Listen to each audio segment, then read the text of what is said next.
Hello mga lalabs, ayan guys, magagata tayo ng malunggay guys with kalabasa guys. Kasi ang daming malunggay dinala ni amo sa bahay.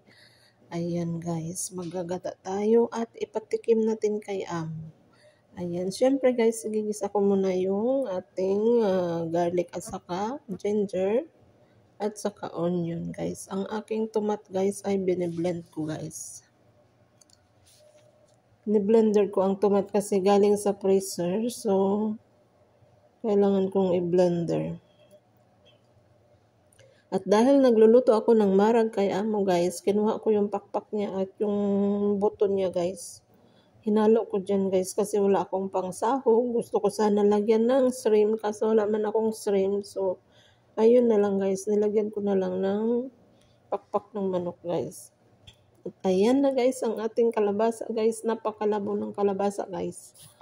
So, palambutin muna natin bago natin ilagay yung gata natin. Hindi ko na linagyan guys ng ng alagbati at saka tangkong kasi baka ayaw ni amo guys. Kasi gusto lang niyang tikman yung malunggay. Ayan, nilagay na natin yung gata natin guys. Super bango guys kasi yung kalabasa natin sobrang malabo siya. Ayan, ipalambot-lambot muna natin ang ating gulay bago natin ilagay ang ating malunggay. Ang bango-bango. Ayan guys. Yummy, yummy. Namiss ko talaga yung gata guys. So habang pinapalambot natin yung gulay, i-check muna natin yung marag din na linuto ko para sa kanila guys. Ayan guys. Ayan din yung marag nila.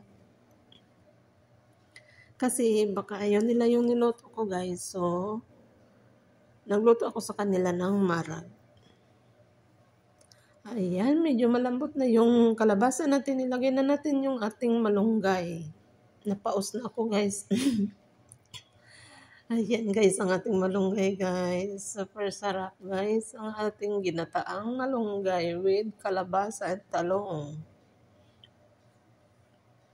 Sa susunod guys, maglagay ako ng alagbati at saka tangkong ng aking tanim.